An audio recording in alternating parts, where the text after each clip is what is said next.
Good afternoon, everyone, and welcome back. We're going to be covering a new topic right now, getting more from your email marketing. We had a little bit of a technical glitch, so I do appreciate all of you who have stuck by and are waiting for our next speaker. Her name is Amy Hall, and for years, she has been working with business owners who have way too much on their plate, and who isn't that these days? We all have way too much on their plate. And now that we're all sitting at home because of COVID, we need to be able to stay in touch with our clients and our prospects and the people that are working with us on our projects.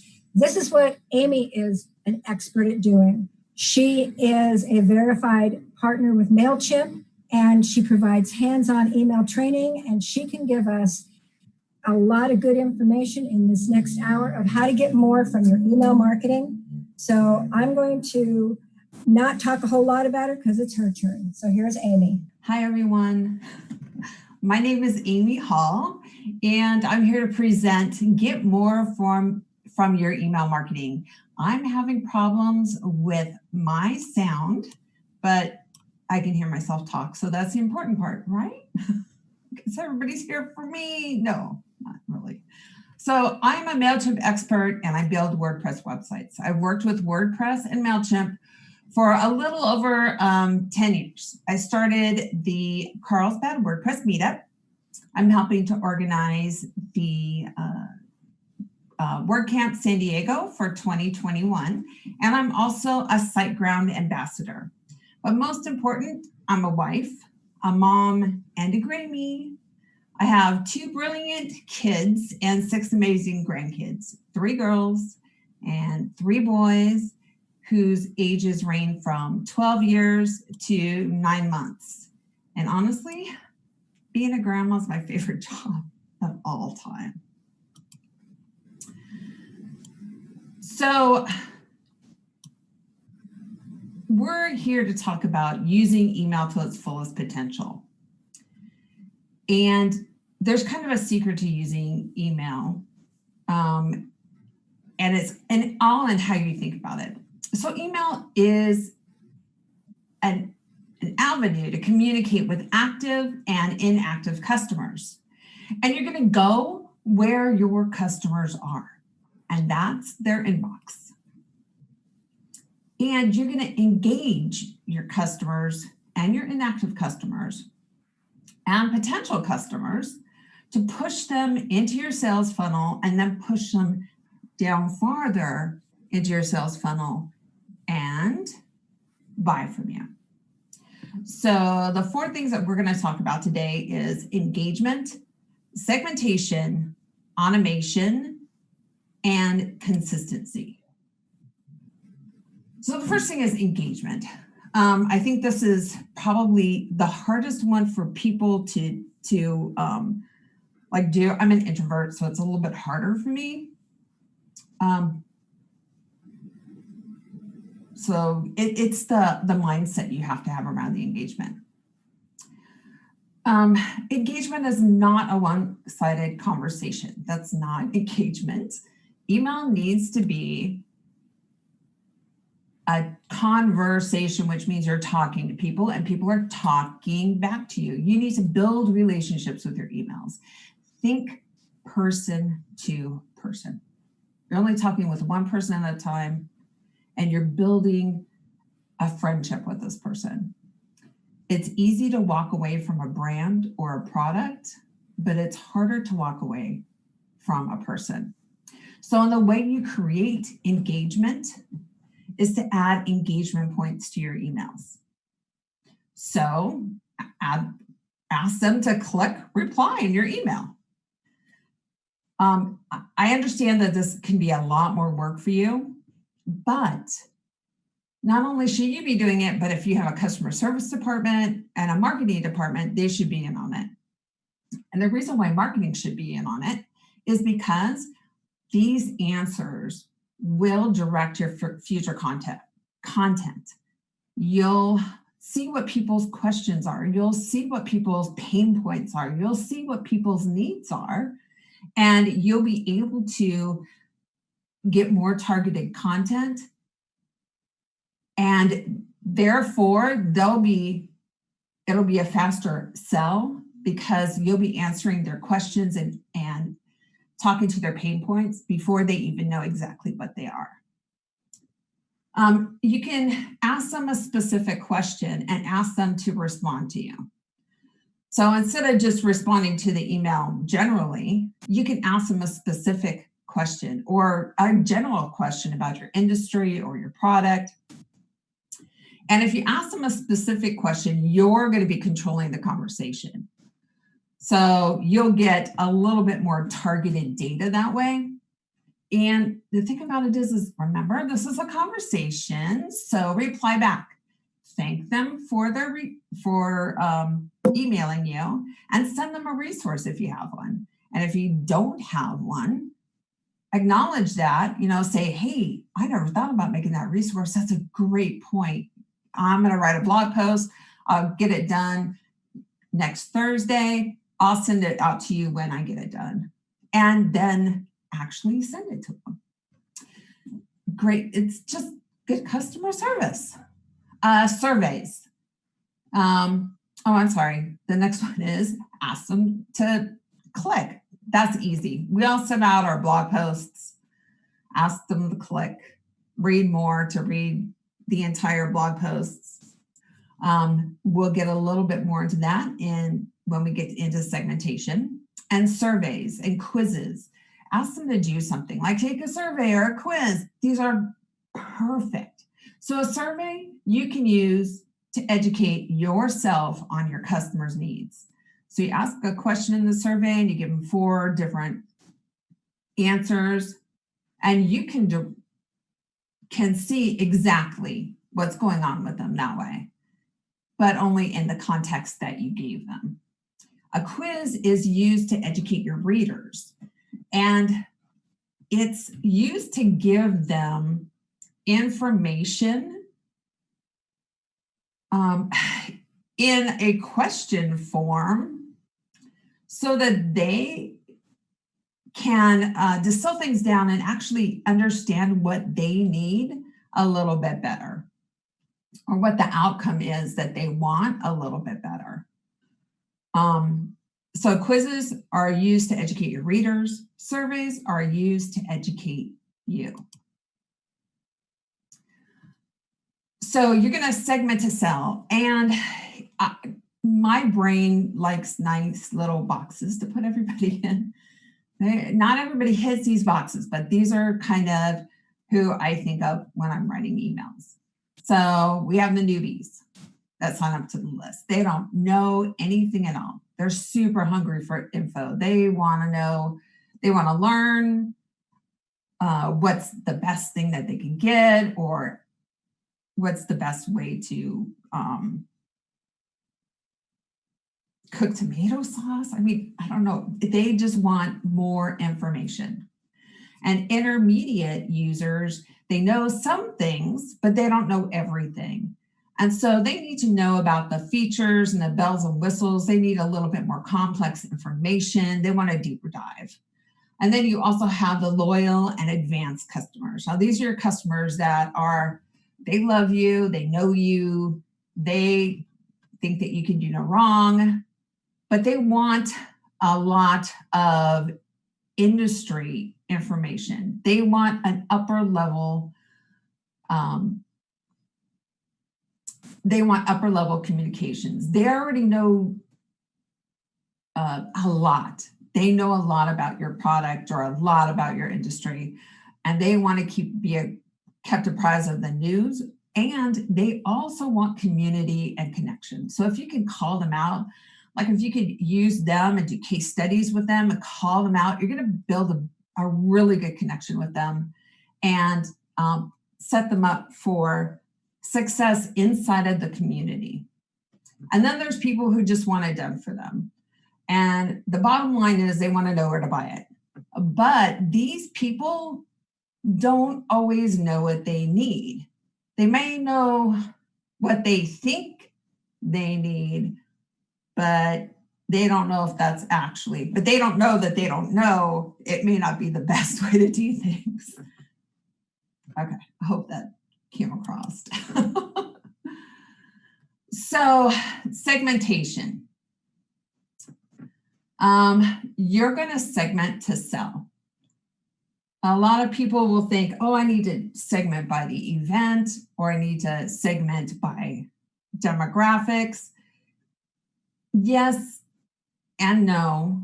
And when I look at segmentation, I look at bottom line, what am I going to sell?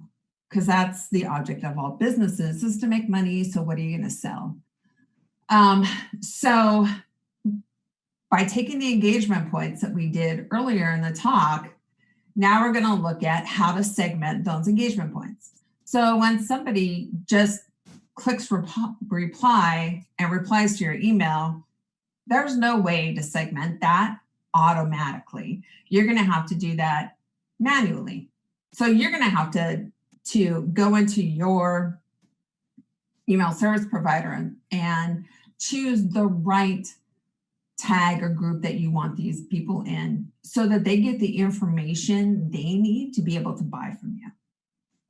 So if you send out a question, if they're just clicking reply and answering you, again, you're going to have to go segment manually. But if you're doing a question that's more like a survey that has like 2 or 3 answers, you can tag them by their answer. And then this is where the segmentation really just is stellar. And this is like the gold in email. You follow up, you use a sequence, a follow-up sequence that deals with their pain points, what they answered, the pain points that they answered with, or more information about what they answered with. So they're getting the information that they specifically want and not information that they don't want. This will keep them engaged and on your list. So you can also segment by the link they click on. So you're going to add a tag for whatever link that they're clicking on. And this is actually, you can do it just specifically one link. You're going to add that tag. But here's a good way to do it that people don't think about doing it. You add 3 blog posts or 3 articles that you have curated into your email, and they hit 3 different levels of your product or 3 different levels of your service. Let's say one's for the beginner, one's for the intermediate user, and the other one's for the bottom line, I just want to buy it. And those 3 articles, whichever articles they click, then you'll know where they're going to fall into and that persona kind of thing that I talked about at the beginning. And so then you'll know what type of information they want to get in their inbox. And then again, with the survey or the quiz, you're going to follow up with a sequence that's going to flow with the answer that they gave you. On a quiz, you're going to follow up with a sequence that whatever their outcome was with the quiz, whatever their answer was, whatever Disney princess they were, you're going to give them a sequence that's going to tell them what they need to hear to be able to buy your product or your service from the answer of their quiz. So whatever Disney princess there are, you're going to tell them what kind of costumes to buy or whatever. Sorry, I have a 3-year-old granddaughter. And here's something that we don't do as WordPress developers. I'm going to tell you to segment at the subscription form. And usually we do subscription forms with the least amount of friction. So 1 field, email address, or 2 fields maybe, first name and email address. But I'm going to tell you that maybe more fields is not a bad thing. So the friction point may not be how many fields you have, because with GDPR, people are clicking more to be able to subscribe to a list, and people are used to that now. You know, they have to click check boxes.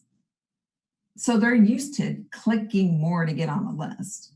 So try, and you always want to test this because you want to know where that failure point is. Try adding a couple more fields. Try adding, are you interested in education, industry information, features and product features. There you go, product features. So additional fields on the form, and I know everybody's going, no, don't do that.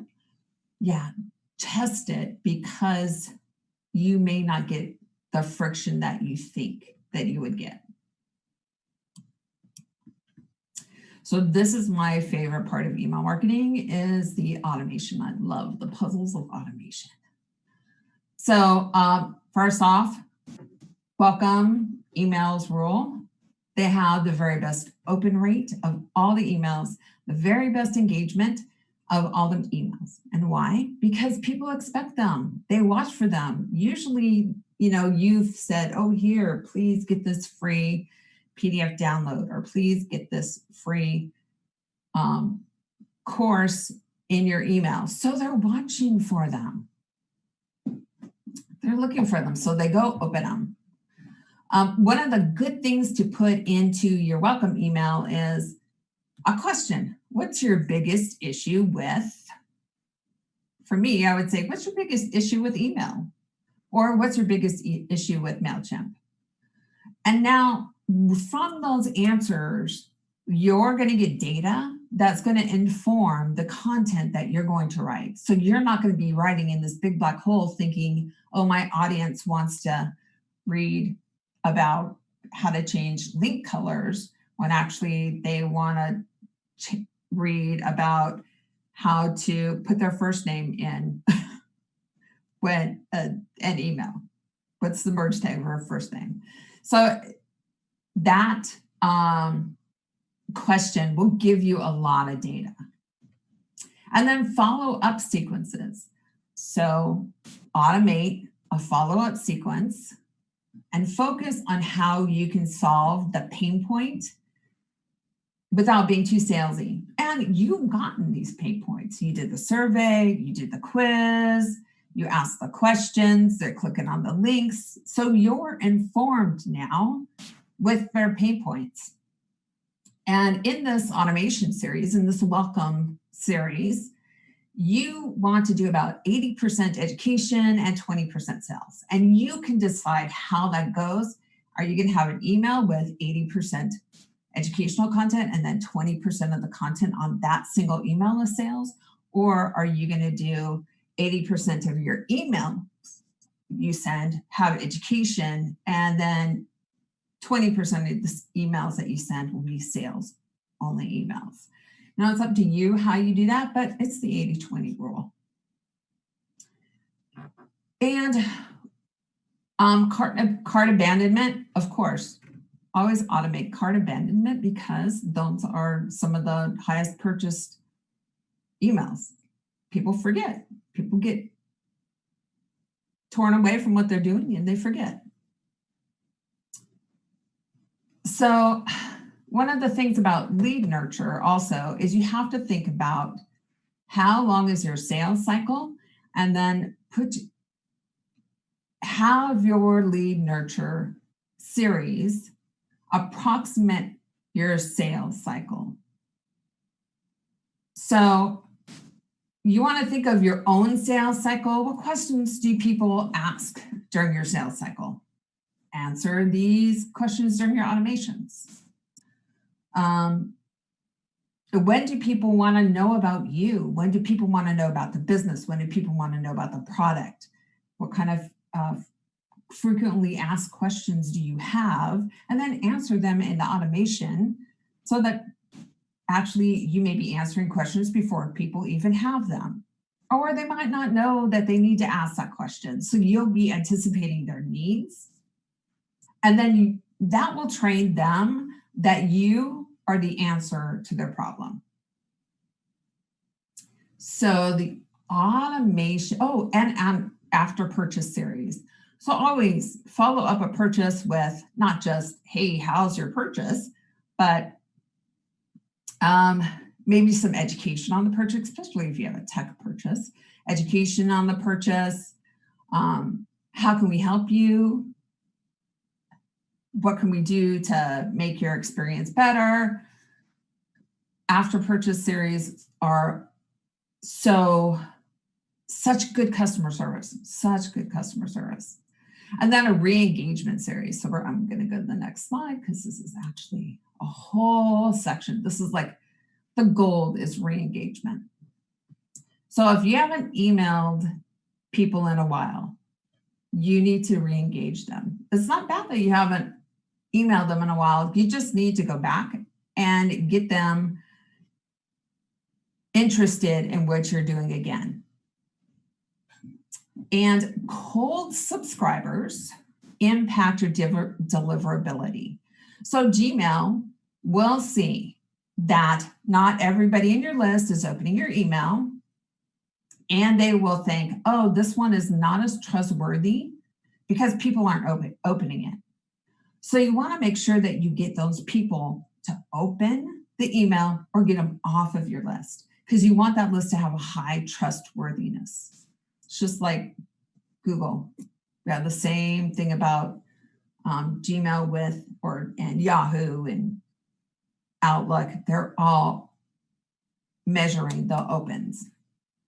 So here's a perfect way to do this. You want a short email sequence, 3 or 4 emails over 2 to 3 weeks. Kind of depends on the time frame of when you're sending the emails, whether you want to do 4 and if you want to do 3 weeks. But you don't want to do it when people are busy. You want to do it when people are, when they can get into their emails and they're interested. So here's the type of email that you want to send. You want to send it once. Hey, we noticed you're not opening our emails, and we don't really want to junk up your inbox. So if you don't want to hear from us, that's cool. In 2 weeks, and you give them a specific date, we're going to remove you from our list. You can always resubscribe, but if it's not the right time for you, that's fine. It's no hard feelings. We just want to save your inbox, so we're going to remove you. We see that people get a lot of emails. We get a lot of emails, and we know you get a lot of emails. So if you want to stay on, if you want to keep getting our emails, click on this link to stay. So what you've done is, before you even send this email, you've tagged everybody that they're a cold subscriber. And now when they click on that link, they're going to get a new tag that says more wants emails or stay on list or something like that. And so you're asking them to actually physically do something. And that will let you know what their interest is. And then a week later, if they haven't opened and haven't clicked, then you're going to send it again. And you're going to keep the same date. You're going to say, in a week, we're going to remove you from our list. And then when that date comes, you're going to send, tomorrow, we're going to remove you from our list also. And then when that date comes, actually do it and clean that list. Get them off the list. And hopefully, one of the things that you do have to look for is people look at emails in preview panes. So if you can, that little bit of pre-header text, that little text that shows up right behind the subject line in your email reader, if you can say, if you're reading this on a preview pane, please open this email. or something like that, so that people can you can actually get that register. So the action, you want to make sure that people take an action to stay on the list, and you don't just remove everyone. You just want to make that the action is what you want to have happen, so that they're invested and they're engaged. And next thing is be consistent. After you've done all this work to re-engage people, be consistent. Emails should be delivered on a regular basis. It reduces unsubscribes, it reduces spam complaints, and it improves trust in your brand. I don't know about you, but with all this COVID stuff, I've been getting so many emails from people that I haven't heard about. I'm like, I'm sure I unsubscribed from that list, but people that I haven't heard from for like years. And what's the first thing I do? I go unsubscribe. I do open the email, but then I go unsubscribe because I'm like, who the heck is this? Where did I get this from? So by sending on a regular basis, and that doesn't mean you have to send weekly. You can send monthly. You can send quarterly. But in your welcome email, let them know, hey, we're going to send you emails on a quarterly basis. So it's just going to be, you're going to hear from us every once in a while. And just let them know ahead of time. So when you do show up in their inbox, hopefully it'll trigger that, oh yeah, that's that quarterly email. All right, I kind of blew through everything really fast, but I am done. Here is my communication contact information if you need me. And thank you to SiteGround for sponsoring, giving me this really cool little chameleon slide background for today. And now I'm going to turn it back over to Summer. Hopefully she can hear me. Yes, I can hear you. And I just sent Amy a text. Okay, questions. What is the biggest mistake people make when email marketing? The biggest mistake people make when email marketing is that they're not email marketing. Consistency. Consistency is the biggest issue. Even if you have a bad email on a consistent basis is better than no email. And there are so many things you can do to make your emails better, more accessible. Now we have people listening to their emails on Alexa. So yeah, that's something that you have to be concerned with now. You may have a screen reader reading your email. So there's lots of mistakes that people can make, but I think the worst one is lack of consistency. So.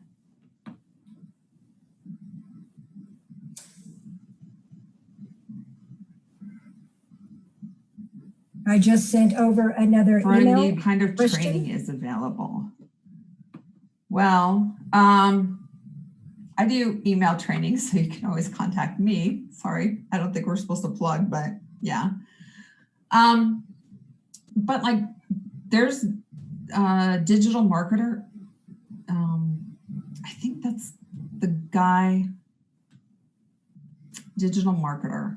I think that's the guy. He does an email training series. MailChimp does an email training series that's really awesome.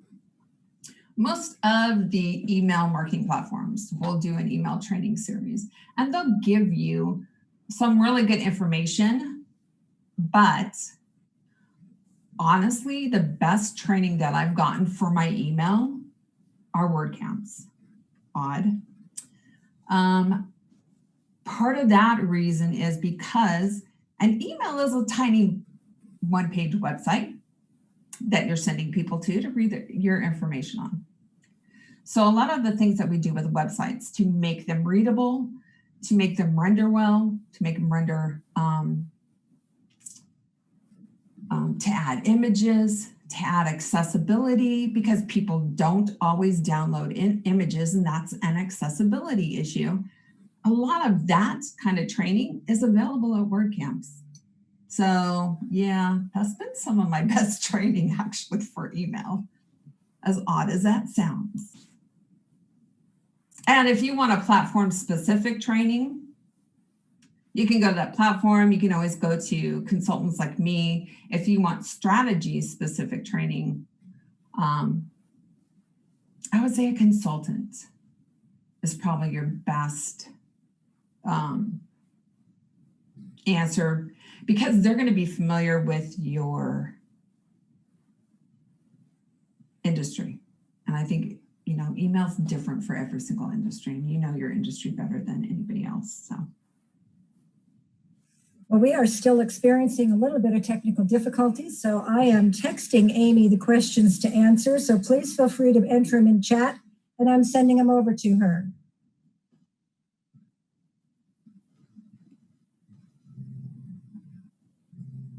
Recommendations for a specific email tool. Yes, I have a recommendation. Use the email tool you'll use. That's the one. Use the one that you will use. Everybody's brain works different. MailChimp works well with my brain. I guess I understand chimpanzees. Some people like Constant Contact. You'll never get me to use Constant Contact. So there you go. ConvertKit is great. MailChimp can do everything that ConvertKit can do. ConvertKit can almost do everything that MailChimp can do. The reason why I do MailChimp is because it's like WordPress. It has 60% of the market share, partly because it gives away free accounts, but it has 60% of the market share. So that's why I do MailChimp. But there's MailerLite. That's a good platform, and it has free accounts also. But basically, you have to get an account. If you're going to do it for yourself, you have to get an account, get yourself trained in it, and make sure that it's going to be a platform, a software that you can use. If you can't use it, there's no reason to have it, because then emails won't get sent, and consistency is the key.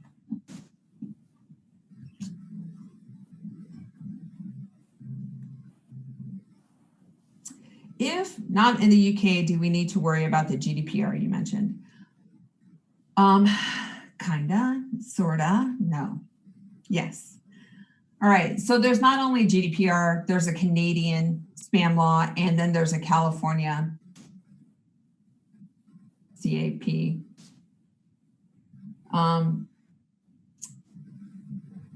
Here's the thing, is if you have a website and anybody from Europe visits your website, you could get in trouble with GDPR rules if you don't follow their GDPR rules.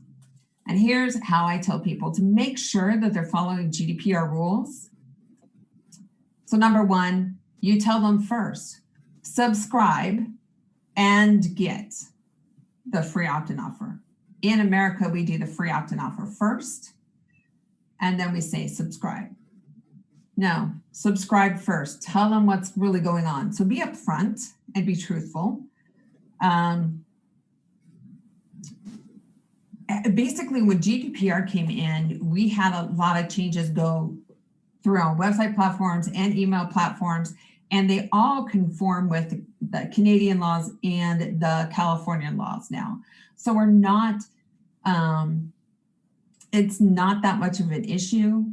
And if you really want to comply with the GDPR, you can have a checkbox that says, even if it says subscribe to my newsletter, you have a checkbox that says, yes, I want to subscribe to the newsletter. And then you have them double opt-in. Yes, it can be a little redundant, and GDPR is not turning out the way they thought GDPR would turn out. So yes, who would have thought that?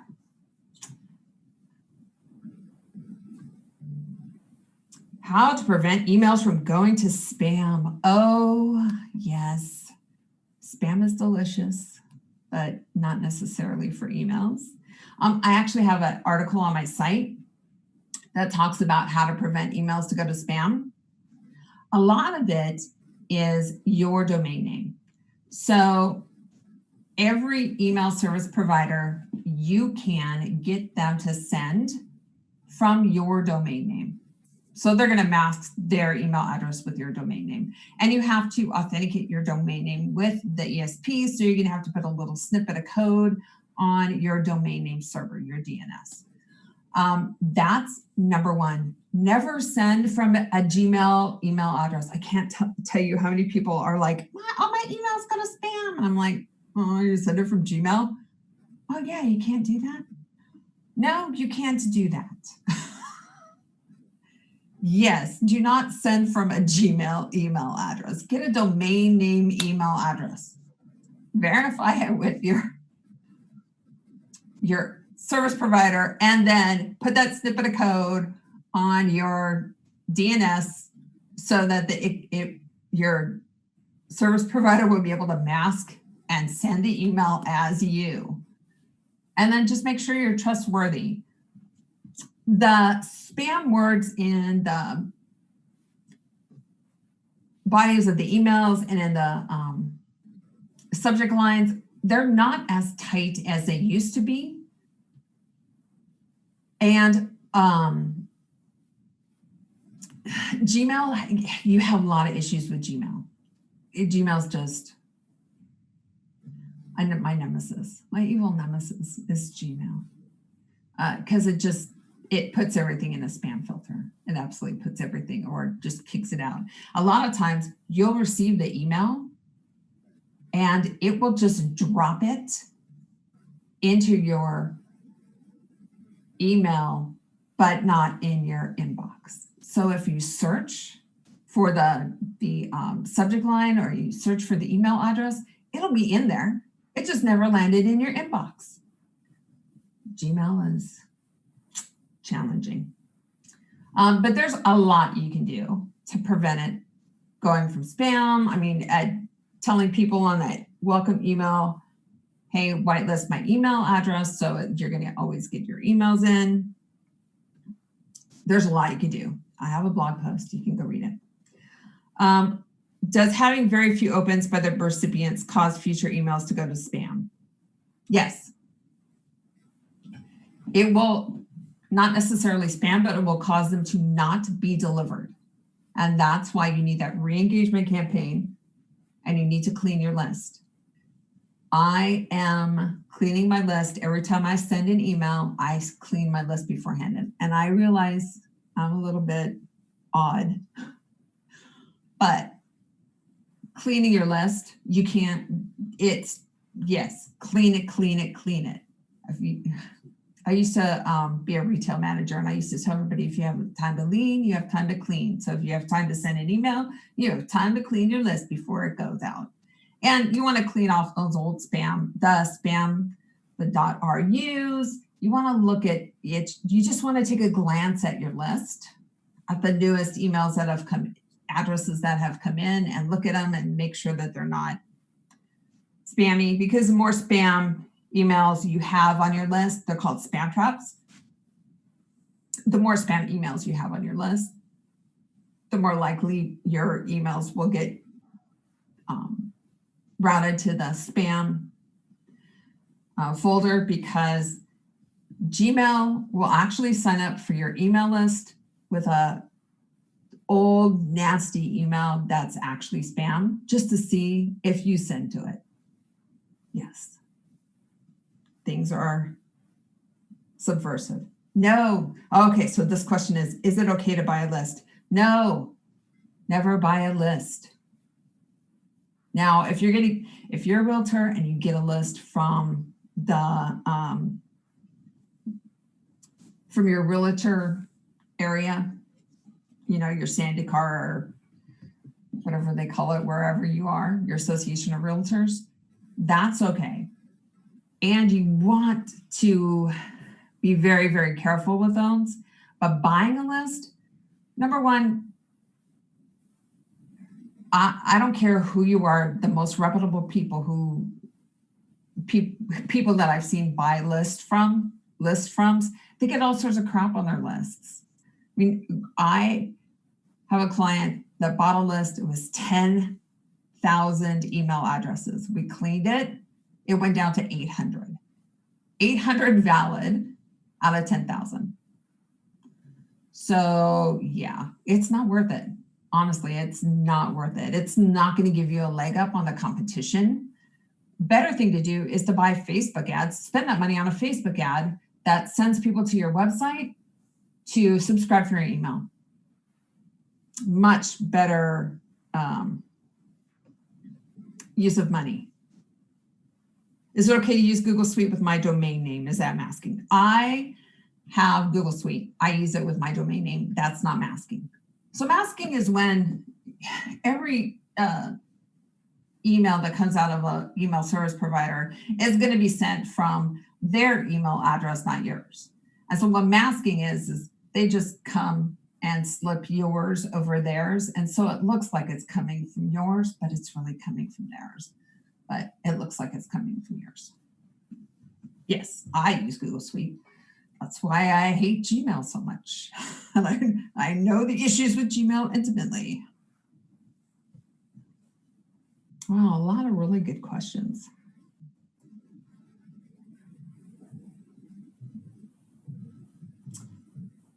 Okay, in the last few minutes, summarize or most important things to keep in mind.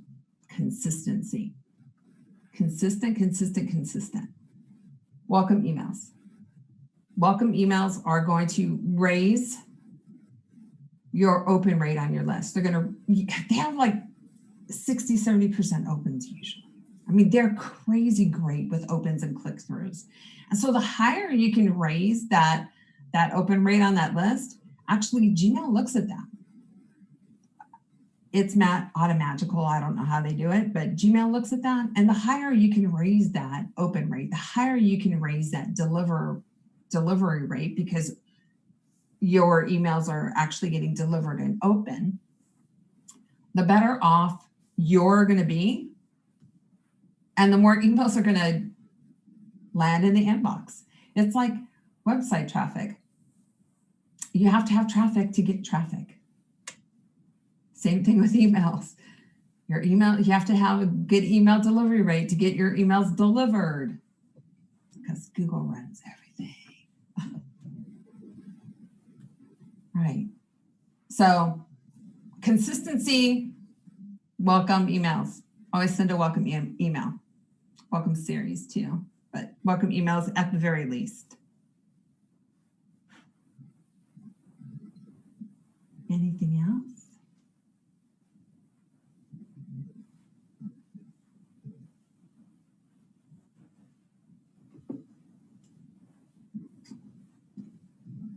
So the text I got was no.